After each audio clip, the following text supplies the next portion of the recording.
Friends, कैसे हो? आज हम लोग एनसीईआरटी का पहला चैप्टर पढ़ने जा रहे हैं।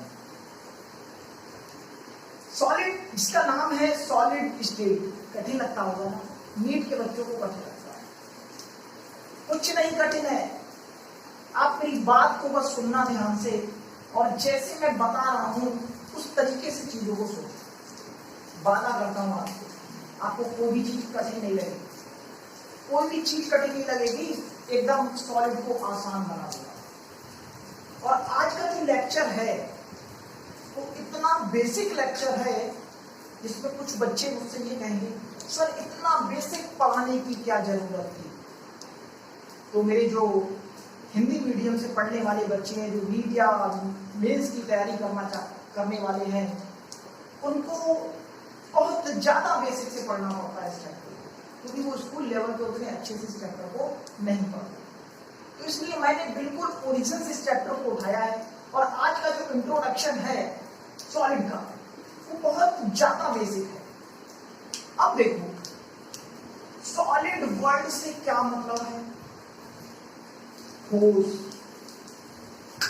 उसकी अवस्था, इन सारी बातों पे हमें क्या करनी है? बात करनी।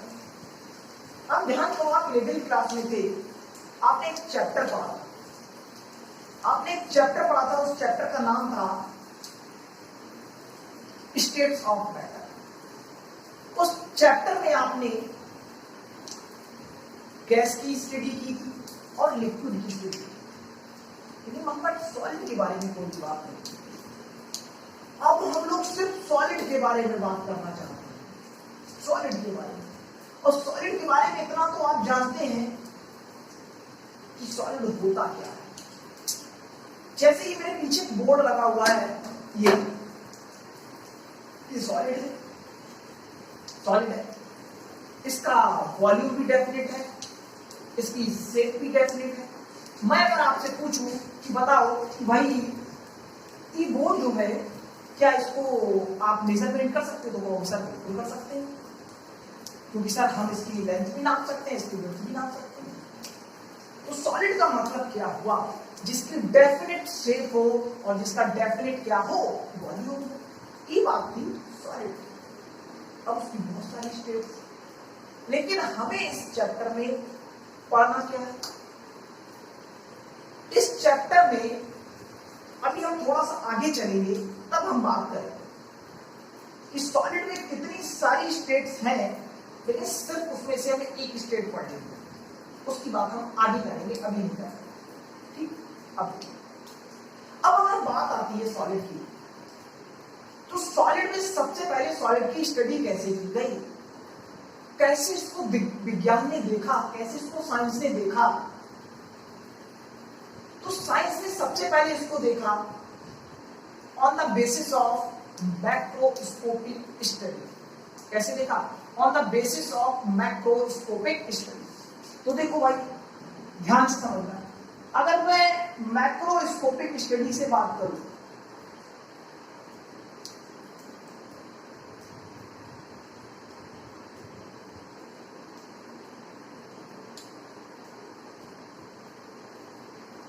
कैसे बात कर रहा हूं? मैक्रोस्कोपिक स्टडी से बात कर रहा हूं। बहुत आराम से पढ़ा हूं इस चैप्टर को, मैक्रोस्कोपिक स्टडी। अब देखो भैया, मैक्रोस्कोपिक स्टडी का मतलब क्या होता है? अब मैक्रोस्कोपिक स्टडी की अगर बात की जाए, तो इसमें देखो तीन चीजें हैं, सॉलिड है, लिक्विड है,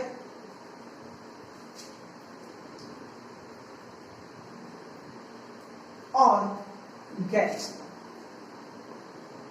सॉलिड है, लिक्विड है, और क्या है? गैस। Solid, liquid, gas. लेकिन हमें मेनली किसके बारे में पढ़ना है? सॉलिड के बारे में पढ़ना है। इनकी स्टडी को बस थोड़ा थोड़ा इनके बारे में ऐसी थोड़ी थोड़ी जानकारी लेंगे, और फिर इसको हम नहीं पढ़ना है इसके बारे में कुछ। ठीक, इतनी बात। अब देखो अगर हम सॉलिड की बात करें, तो सॉलिड मैं बहुत बेसिक बात कर रहा हूं। कैसे होते हैं? नॉन रिजिड होते हैं। कैसे होते हैं? अरे भैया, नॉन रिजिड नहीं होते हैं। कैसे होते हैं? रिजिड होते हैं। कैसे होते हैं? रिजिड होते हैं। ये पता था आप यही बोलोगे एकदम से कि नॉन, मैंने लिख दिया नॉन, तुम सब नॉन रिजिड। नहीं, कैसे होते हैं? रिजिड होते हैं।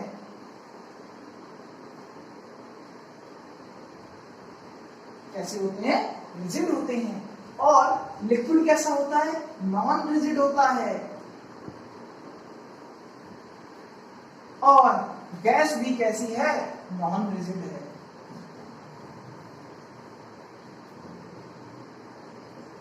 कैसी है? नॉन रिजिड है। अब देखो भाई आगे, यानी कि सॉलिड की बात आ गई। सॉलिड कैसे हैं? अच्छा, सॉलिड क्या फ्लूइड होते हैं? बोलो, फ्लूइड होते हैं क्या? नहीं होते हैं। यानी कि कैसे हैं? Non fluid. बहुत बेसिक बता रहा हूं। और ये कैसे होते हैं? फ्लूइड। और गैसेस कैसी होती हैं? Highly fluid.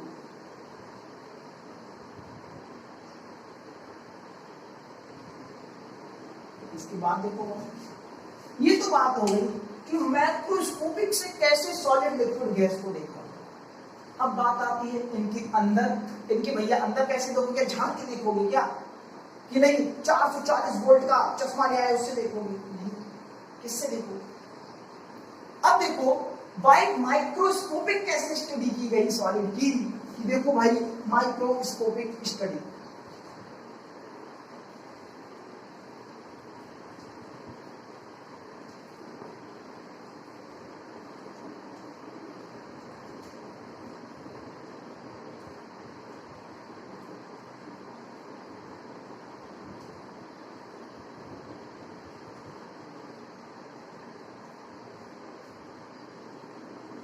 देखो भाई माइक्रोस्कोपिक स्टडी। अब देखो अगर माइक्रोस्कोपिक स्टडी की अगर बात करें तो देखो भाई क्या होगा, फिर से देखता हूं, सॉलिड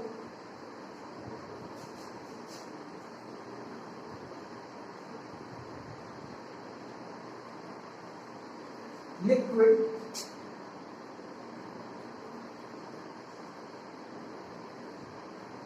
और गैस।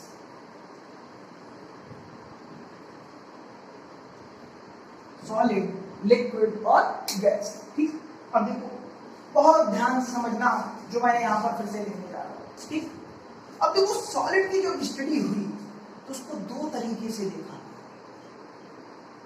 एक क्रिस्टलाइन और दूसरा अमॉर्फस।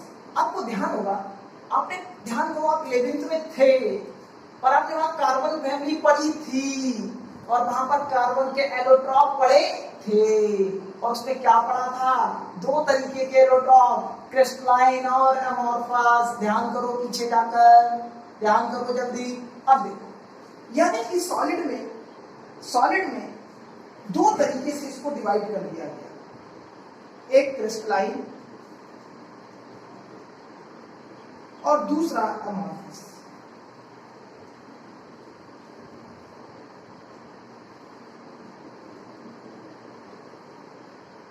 दूसरा कैसा? अमॉर्फस।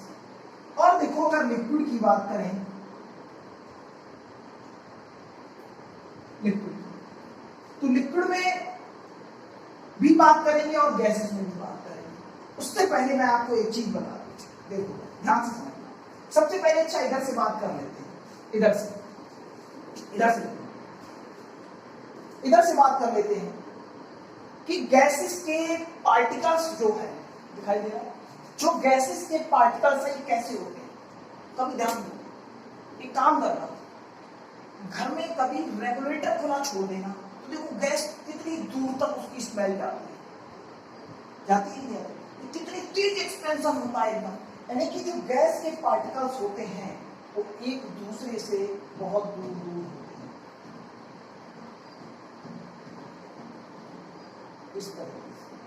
इस तरीके से।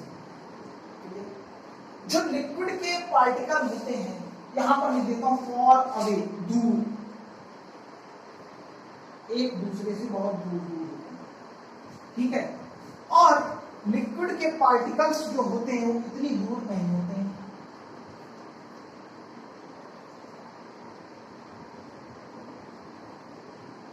इट कंपेयर टू गैस कैसे होते हैं? रैंडम मोशन तो करते हैं लेकिन क्या होते हैं? थोड़े पास होते हैं।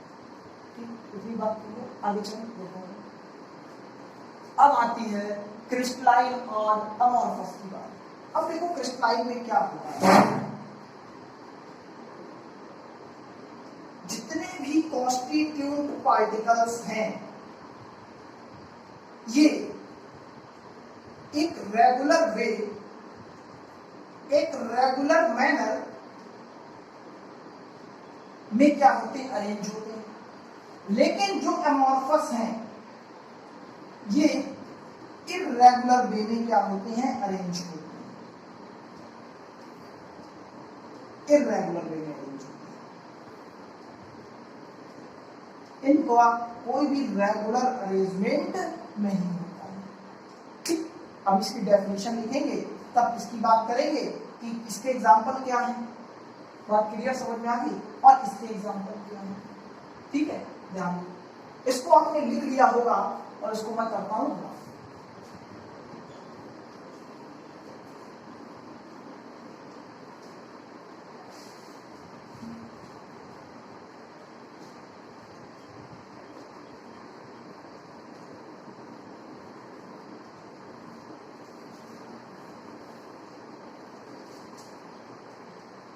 अब ध्यान दो भाई जरा कि अगर कोई भी क्रिस्टलाइन है, जैसे यही बात हो रही थी ना, क्रिस्टलाइन, तो उसको ध्यान दो। अगर क्रिस्टलाइन सॉलिड की बात हो रही है तो देखो क्रिस्टलाइन सॉलिड में क्या होगा, जो भी कॉन्स्टिट्यूंट पार्टिकल्स हैं,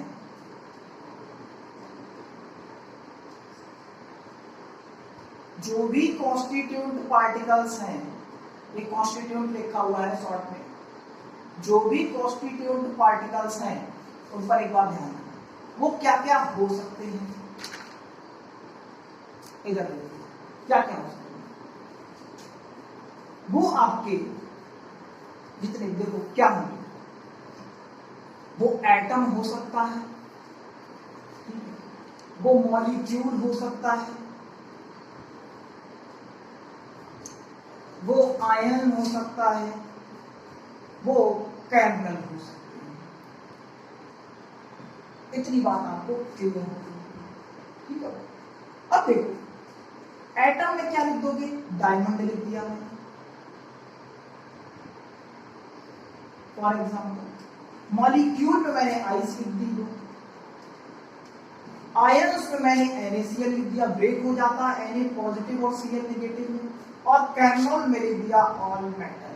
सर ये कैर्नोल्स क्या होते हैं, हम तो पहली बार सुन रहे हैं। अगर इन कैर्नल्स की बात करें, अगर इन कैर्नल्स की बात करें तो ये कैर्नल्स क्या होंगे, ध्यान दीजिए, ध्यान दीजिए। अगर किसी भी मेटल के वैलेंस सेल के सारे इलेक्ट्रॉन बाहर निकाल दोगे तो वो उतने अंदर पॉजिटिव चार्ज छोड़ जाएगा। किसी भी मेटल के वैलेंस सेल के इलेक्ट्रॉन को बाहर निकाल दोगे तो उतने अंदर पॉजिटिव चार्ज छोड़ जाएगा, उसको क्या बोलते हैं, कैर्नल्स बोलते हैं। बात क्लियर, आगे इसका ग्रुप कर ऑन द बेसिस ऑफ, आगे देखिए बात, on the basis of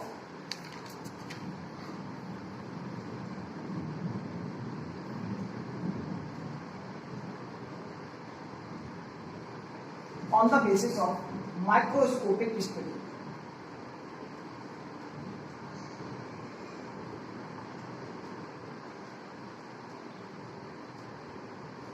On the basis of microscopic study, ठीक है, on the basis of microscopic study, सबसे पहले बात करते हैं क्रिस्टलाइन की, क्रिस्टलाइन सॉलिड क्या होती है। The constituent particle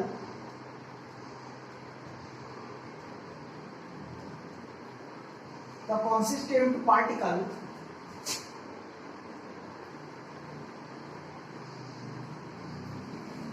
the constituent particle arranged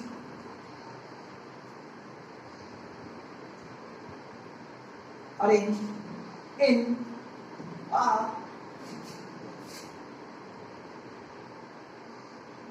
regular way. The constituent particle arranged in a regular way. Example आपको पता ही है, एटम,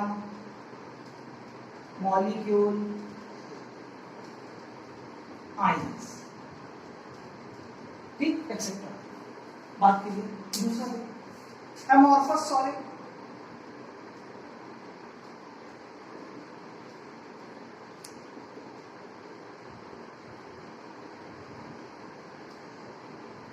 एमोर्फस सॉलिड. अब देखो अगर एमोर्फस सॉलिड की अगर बात तो देखो amorphous solid the constituent particle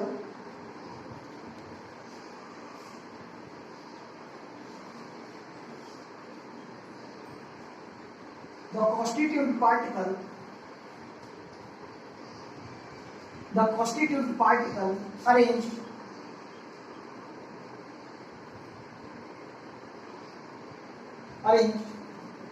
in a irregular way.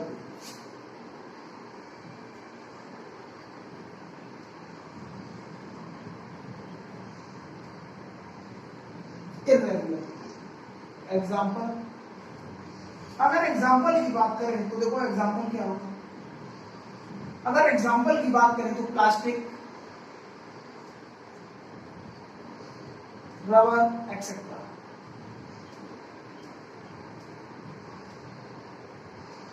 ठीक, इतनी बात आपको मेरी क्या हो गई होगी, समझ में आ गई. इतनी बात क्लियर, दोनों डेफिनेशन क्लियर. और बहुत बेसिक से चैप्टर के एकदम बेसिक से उठाकर ले जाऊंगा, बिल्कुल जीरो से बिल्कुल एंड लेवल तक. ठीक है, इसको रफ करता हूं,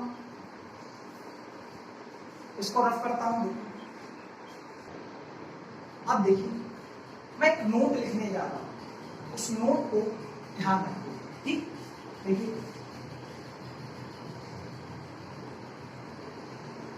देखिए ध्यान से. Amorphous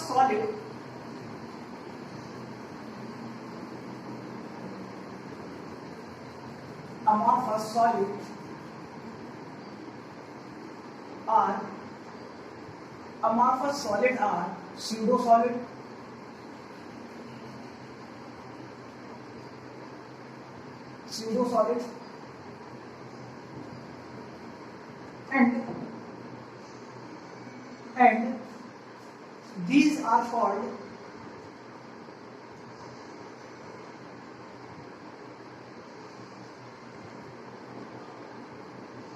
and these are called supercooled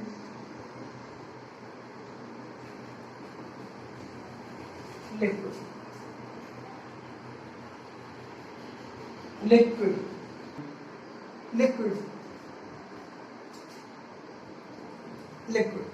ठीक, अब देखो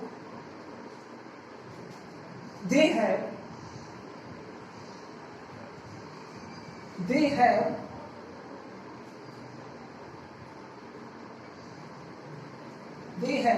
exactly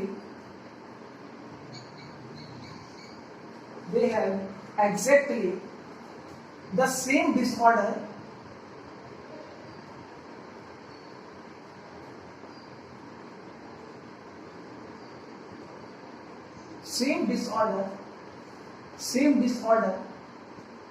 like liquid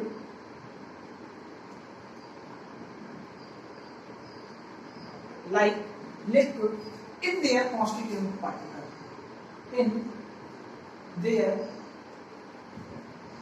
In their constituent particle.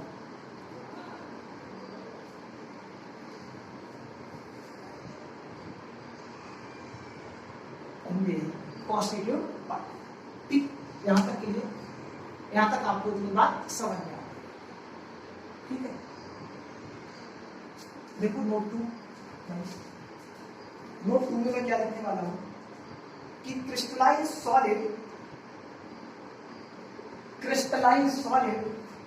Are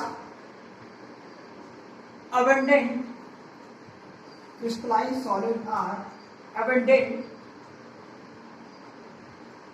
in nature. अरे सर ये क्या लिखते चले जा रहे हो आप?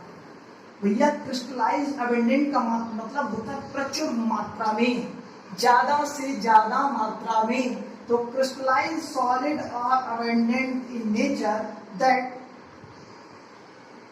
अमॉर्फस। अमॉर्फस ठीक, यहां तक बात। Crystalline solid are abundant in nature that amorphous. ठीक, मतलब क्या होगा कि क्रिस्टलाइन सॉलिड ज्यादा मात्रा में है, किससे? अमॉर्फस। इतनी बात क्लियर? अब देखो आगे से क्यों ऐसा होता है। Because crystalline solid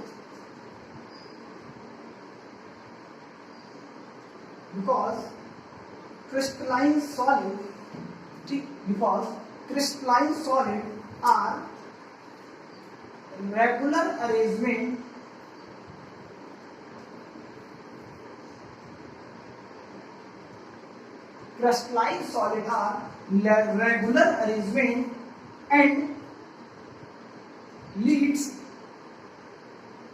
to the stability। ये क्या, इनका अरेंजमेंट कैसा होता है? रेगुलर होता है। कैसा होता है? रेगुलर होता है, इसलिए स्टेबिलिटी को क्या कर लेते हैं? Leads to stability. But in case of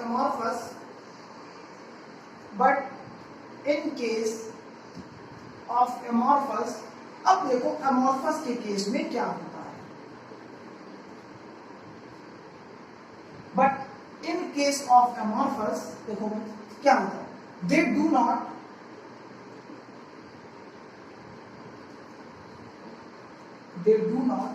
attain the stability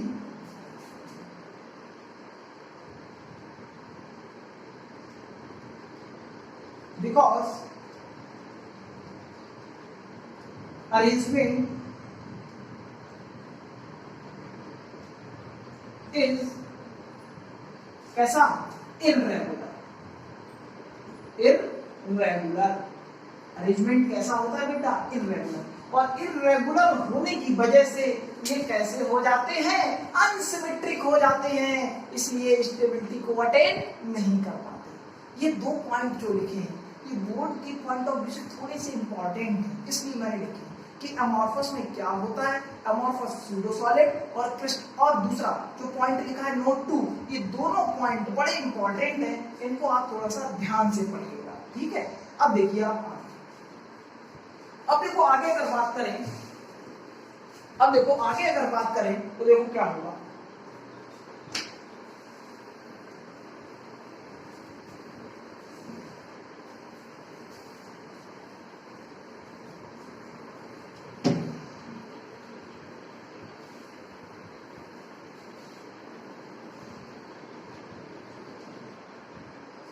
अब देखिए आगे difference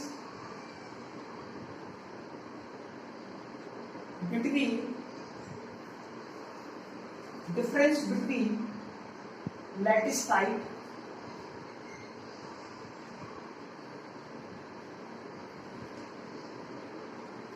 lattice point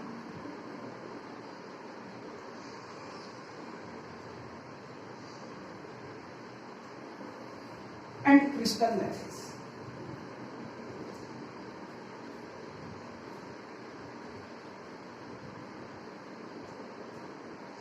and crystal lattice. ठीक है, देखो difference between lattice site, lattice point and crystal lattice. बात क्लियर? अब देखना सबसे पहले बात करते हैं लैटिस साइट। यहां से कोई क्वेश्चन नहीं आता, तो आपको थोड़ा जानकारी होनी चाहिए, आपको पता होना चाहिए कि ये चीज होती क्या है।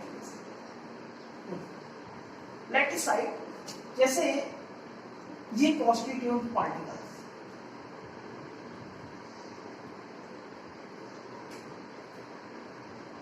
ये क्या है?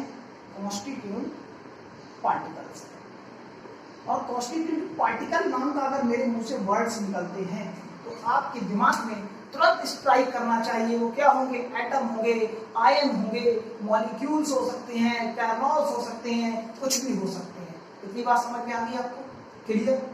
अब देखो लैटिस साइड मतलब कि अगर कोई भी एटम यहाँ पर मान लो प्रेजेंट है तो वो क्या होगी, उसकी लैटिस साइड होगी। क्या होगी उसकी लैटिस साइड होगी।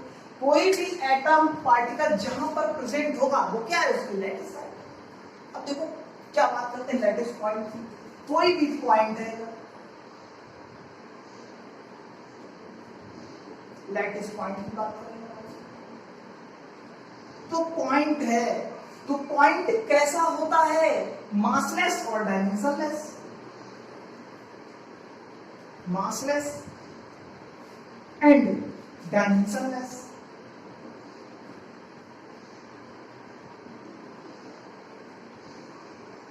कैसा होता है, मासलेस एंड डायमेंशनलेस। क्लियर बात? यानी कि अगर बात करें तो कैसा ये मासलेस है और कैसा है डायमेंशनलेस है। बात क्लियर? अब देखो भाई, अब अगर बात आती है ये अगर इतना हो गया लैटिस पॉइंट, लैटिस पॉइंट के बाद है लास्ट क्या है, क्रिस्टल लैटिस। क्या है, crystal lattice.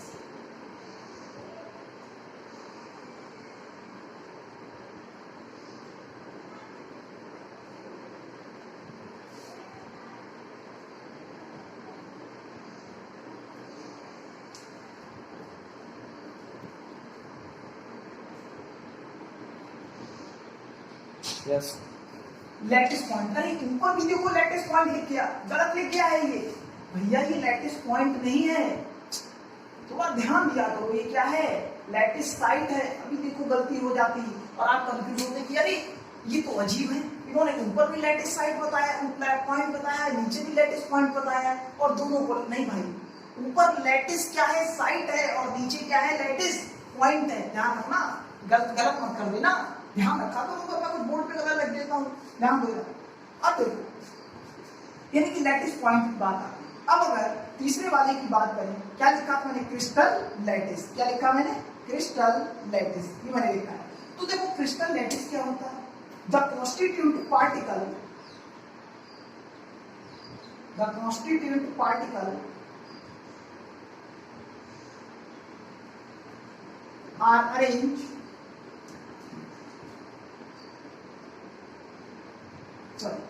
the constituent particle, the constituent particle, क्या लिखा मैंने, the constituent particle are, the constituent particle are नहीं होगा, having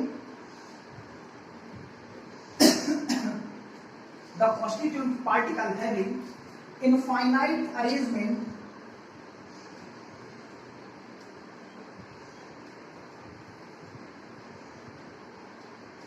infinite arrangement in regular order, in regular order। यानी कि इसकी बात हो गई, डिफरेंस आपको समझ में आ गया कि लैटिस साइट क्या होती है, लैटिस पॉइंट क्या होता है और क्रिस्टल लैटिस क्या है। यानी कि क्रिस्टल लैटिस समझ गए हो गया कि इनफाइनाइट अरेंजमेंट करते चले जाओ, इनफाइनाइट अरेंजमेंट करते चले जाओ, इनफाइनाइट अरेंजमेंट करते चले जाओ कॉन्स्टिट्यूएंट पार्टिकल्स का, एक किसमें, एक रेगुलर वे में, एक रेगुलर मैनर में। और crystal point sorry lattice point क्या होता है, वो हमेशा मासलेस होगा और कैसा होगा, डायमेंशनलेस होगा। कैसा होगा, डायमेंशनलेस होगा। ध्यान से देखना। अब देखो भाई यूनिट सेल की डेफिनेशन क्या होती है, बच्चे कई बार पूछते हैं सर यूनिट सेल की डेफिनेशन क्या है। तो मान लो इमेजिन करो कि एक ब्लॉक है, क्या इमेजिन किया, एक ब्लॉक है। अब उस ब्लॉक में बहुत स्मॉलेस्ट पार्ट करते चले, डिफरेंट डायरेक्शन। जब आप उसमें डिफरेंट डायरेक्शन में स्मॉलेस्ट ब्लॉक बनाते चले जाओ तो उसमें आपको बहुत सारे क्रिस्टल लैटिस बनते हैं, कंप्लीट क्रिस्टल लैटिस बनते दिखाई देंगे। देखो किस तरीके से, यही क्या कहलाता है, यूनिट सेल कहलाता है। इस तरीके से जैसे ये ब्लॉक, ये देखो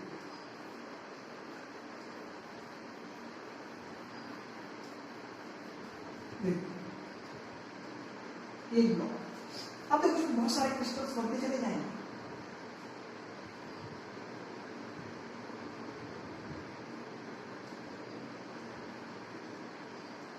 इस तरीके से बहुत सारे आपको क्या बनते हुए दिखाई दे रहे हैं, बहुत सारे ब्लॉक्स क्या हो रहे हैं, बनते हुए आपको दिखाई दे रहे हैं। ये इस तरीके से रिपीट होते चले जा रहे हैं डिफरेंट डायरेक्शन में, डिफरेंट डायरेक्शन में क्या होते चले जा रहे हैं, रिपीट होते चले जा रहे हैं। इसी को हम क्या बोलते हैं, यूनिट साइकिल।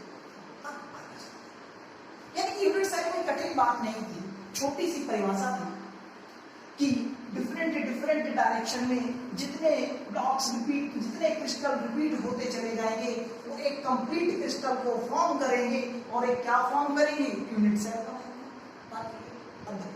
इसको रफ कर देना, सबने डेफिनेशन लिख दी होगी यूनिट सेल की।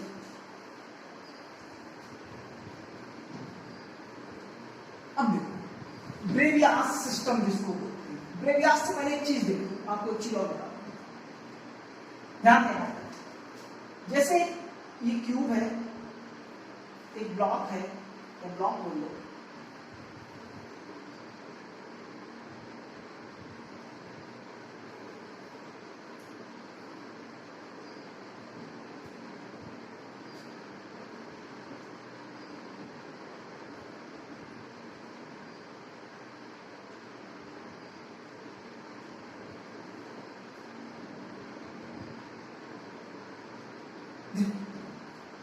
इसको मैंने थोड़ा सा आगे एक्सटेंड कर दिया, इसको बोला मैंने एक्स एक्सिस, इसको मैंने ऊपर एक्सटेंड कर दिया, इसको बोला मैंने वाई एक्सिस,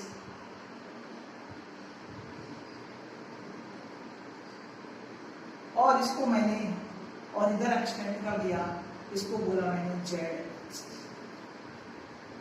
एक्स और वाई के बीच में बनने वाला एंगल अल्फा है, वाई और जेड के बीच में बनने वाला एंगल बीटा है, और इसके बीच में बनने वाला एंगल गामा है। ये वाली एज लेंथ ए है, वाई एक्सिस वाली पी है, और ये क्या है, सी। इसी की क्यूब पे तीन बातें आएंगी आपके सामने। एक आएगा सबसे पहले फेज, दूसरा क्या है, एज लेंथ,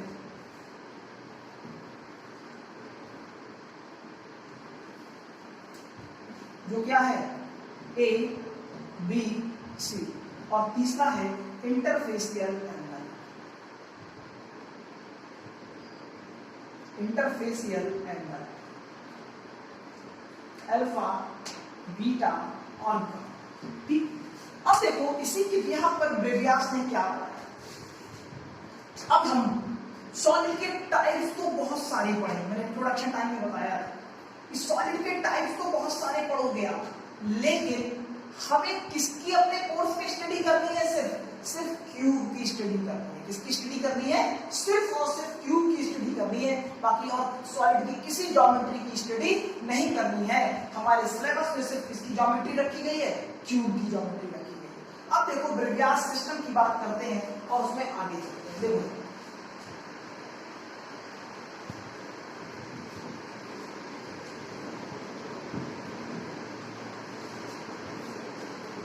सबसे पहले बात करते हैं टाइप्स,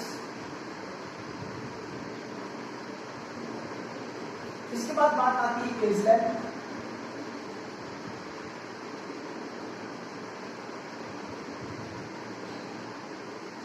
और फिर आता है interfacial angle, interfacial angle, interfacial angle, interfacial angle.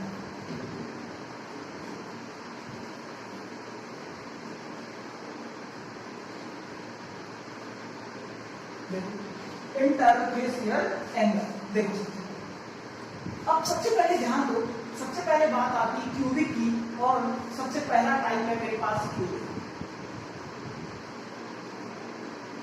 किसी भी क्यूब की तीनों एज इक्वल होती है, A equal to B equal to C, और तीनों के angle alpha is equal to beta is equal to gamma, क्या होते हैं 90। ठीक, इतनी बात क्लियर है। अब देखो दूसरा है टेट्रागोनल,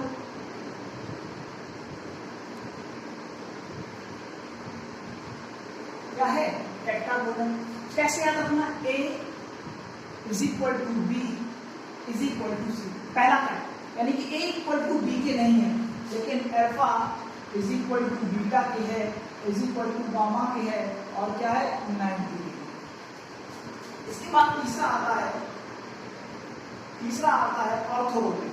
तीसरा क्या आता है, ऑर्थोरोम्बिक। ठीक, अब तीसरा अगर ऑर्थोरोम्बिक है,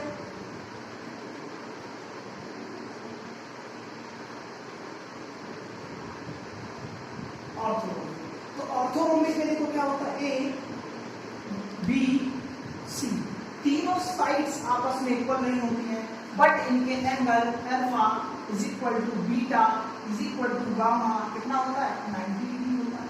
ठीक है, बाकी देखो भाई चौथा देखो। इसके बाद आता है मोनोक्लिनिक। अब एम का मतलब क्या होता है, मिडिल। एम का मतलब क्या होता है, मिडिल। अब एम का मतलब मिडिल है, तो देखो मोनोक्लिनिक में तीनों साइड्स बराबर इसमें नहीं है, तीनों साइड्स बराबर नहीं। अब मिडिल एंगल भी 90, अल्फा और गामा क्या होते हैं, 90 होते हैं, लेकिन बीटा 90 के इक्वल नहीं होता। ठीक है, अब देखो इसके बाद है फिर ट्राइक्लिनिक। इसमें देखो क्या कि A इक्वल टू बी के है, नहीं है, A not equal to B not equal to C. और इसमें देखो खास बात क्या है कि alpha is equal to beta is equal to gamma किसके इक्वल है, 90 के, किसके इक्वल है, 90 के, लेकिन ये 90 के इक्वल नहीं होंगे, ये 90 के इक्वल नहीं होंगे। बात क्लियर समझ में आई कि नहीं? ठीक है, कि अल्फा आपस में तो एंगल बराबर है, लेकिन ये 90 के इक्वल नहीं होंगे। ठीक, बात क्लियर। अब देखो इसके बाद आता है रोम्बोहेड्रल।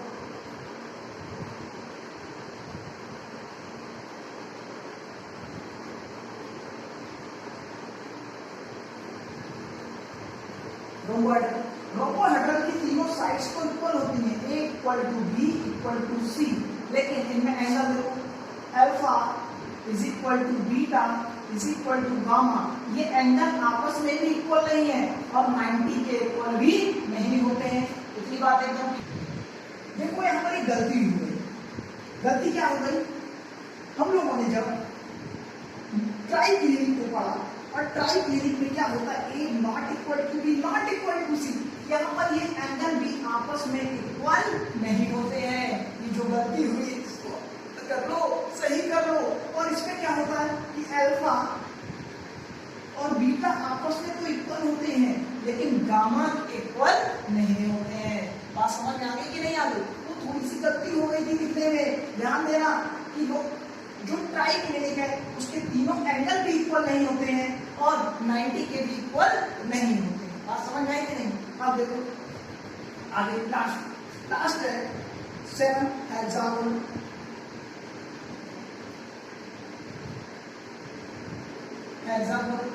हेक्सागोनल में क्या होता है, A इक्वल टू की B तो है पर नॉट इक्वल टू क्या है, C है। A equal to A B है but not equal to C है, और अल्फा और बीटा तो 90 होते हैं बट गामा कितना होता है, 120। लेकिन हमें बाकी किसी से मतलब नहीं है, सिर्फ हमें किससे मतलब है, क्यूब से मतलब है। और क्यूब में क्या होता है, क्यूब की ही सिर्फ हमें स्टडी करनी है। हालांकि ब्रेवियास ने ये पूरा सिस्टम तो बताया था, लेकिन हमारे कोर्स में सिर्फ इसकी स्टडी रखी गई है, क्यूब की स्टडी रखी गई है। बहुत पहले पेपर में इससे क्वेश्चन आया करता था, लेकिन अब पिछले 7-8 सालों से इस पर क्वेश्चन नहीं देखा जा रहा है किसी भी पेपर में। ठीक है, तो बस लेकिन सिलेबस में है, पढ़ना जरूरी है। बस अब आपको इतना पता चल गया कि सिर्फ किसकी स्टडी करनी है, क्यूब की स्टडी करनी है। अब हम लोग नेक्स्ट क्लास में इसके आगे का पार्ट पढ़ेंगे। अगला लेक्चर बहुत ज्यादा इंपॉर्टेंट होगा, मेन सॉलिड वहीं से स्टार्ट होगी कि कैसे क्या फेस, कैसे क्या डायगोनल, सारी बातें हम लोग नेक्स्ट लेक्चर में करते हैं। मिलते हैं हम लोग नेक्स्ट क्लास।